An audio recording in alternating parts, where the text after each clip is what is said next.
As a Sony FX3 user, for the first time in the past 3 to 4 years, I was tempted to actually buy a camera, and I did so.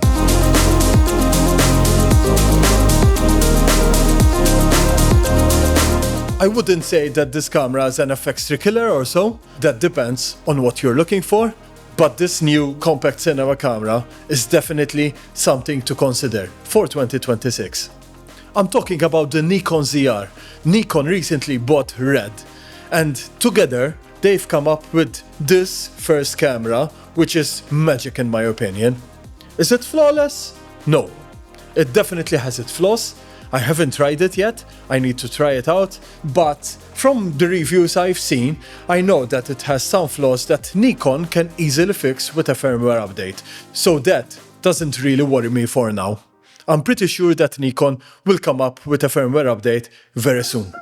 Why Nikon ZR? After all these years with the Sony FX3, which by the way I'm still really satisfied with, and with its beautiful S-Log picture, but the Nikon ZR has really improved the design of a camera. It is challenging all brands out there, especially Sony, with their small screens. The Nikon ZR, which by the way I can show you, has a huge screen,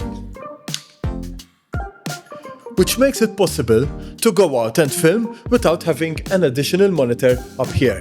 This is a huge plus. I don't want to carry a lot of additional stuff. I don't want to over-rig my camera.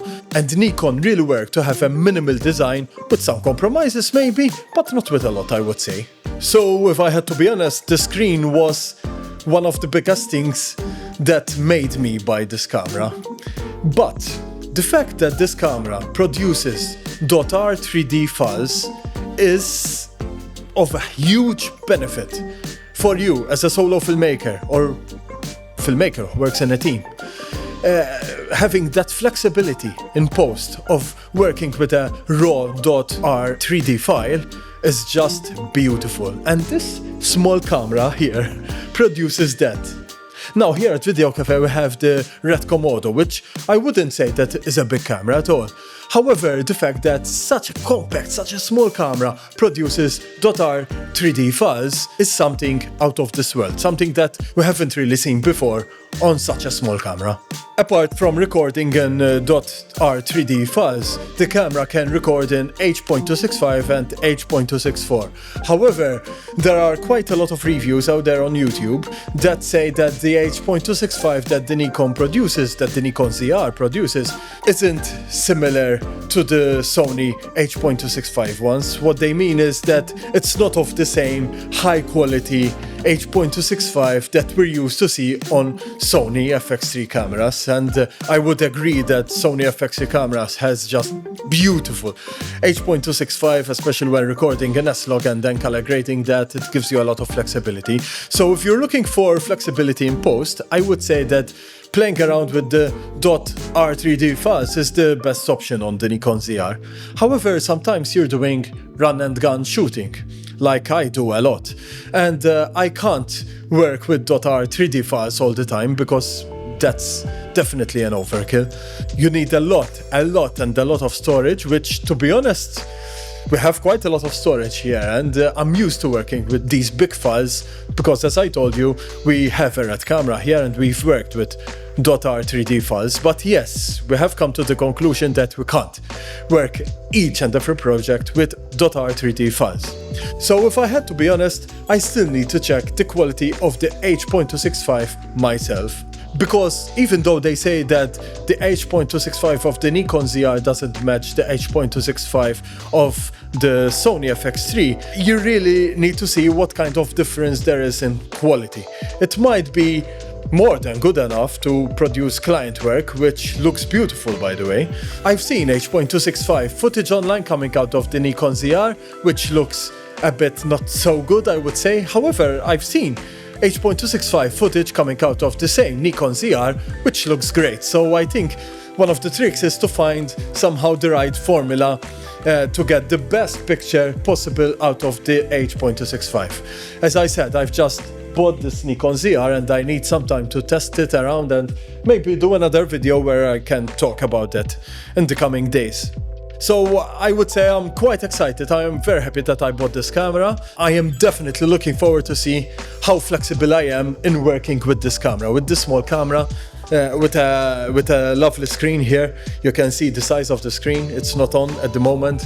The magic happens when you switch on the camera and you see the nice bright resolution of the screen. By the way, something to mention, something good to mention, especially for you Sony users out there who are in Sony workflows, this camera can be used with Sony lenses, and that's a huge plus. But you need an adapter.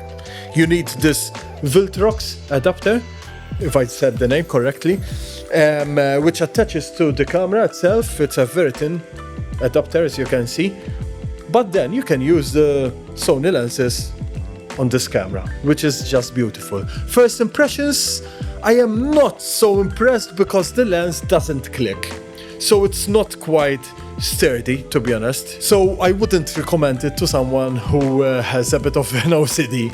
This Viltrox adapter is great because obviously you can use Sony lenses on the camera, which is a huge plus for an FX3 user who wants to try out the Nikon ZR camera. However, using Sony lenses through this Viltrox adapter isn't very sturdy, I would say. Yeah, I'm not 100% sure of having this loose kind of attachment of the lens to the camera. So yeah, I would tell you about this later maybe when I'll try it out. To be honest, I managed to click it once or twice, but it was really by coincidence and I have no idea how I did that. So if anyone out there knows, please tell me, because I need to learn more about this. But from the research I've done after experiencing this, the Viltrox adapter doesn't click. So yeah, something to consider. Having said this, there's another brand out there which is called Metagap. They produce adapters too, but there isn't a perfect adapter out there, so you need to see the pros and cons of both. I'm using the Viltrox. I'll see how it goes. So let's recap a bit. This is a small cinema camera that produces R3D files. It has a big screen with great resolution, which I would say you can definitely rely on. It's the first of its class. It has a minimalistic design. There aren't a lot of buttons, which might be a pro for some and maybe a con for others. It depends on the user at the end of the day. For me, it's definitely a plus. By the way, something that I haven't mentioned is that it's a hybrid camera. It has a photo-video mode here, as you can see, and it takes beautiful 24 megapixels photos, which obviously has the Nikon magic in them. You know, they look great. It doesn't have a viewfinder. You have to use the screen to take the photo. Having said this, the photos that come out of this camera are just beautiful. So that's another plus, especially for any hybrid shooters out there. Apparently it doesn't overheat. I haven't tried it out myself yet, but everybody says that it doesn't overheat. It's not open gate, which is something that some filmmakers out there are looking for nowadays.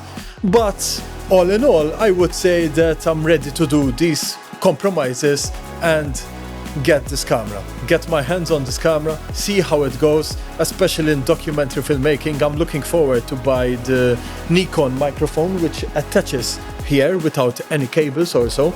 And I'm also looking forward to record sound in 32-bit float, which is just great. That means that you will never clip a sound, and that's great. If I fall in love with this camera, and I saw so many good reviews out there, so I'm looking forward, I'm positive about the Nikon ZR.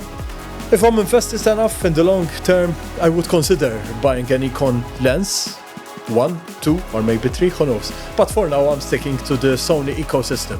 The Sony lenses are just great, and I would love to see how they work with the Nikon ZR. So that's it for today. See you next time, and yeah, looking forward to test it out. One last thing, by the way, I've heard a rumor that Canon are experimenting and looking into buying Alexa. Who knows?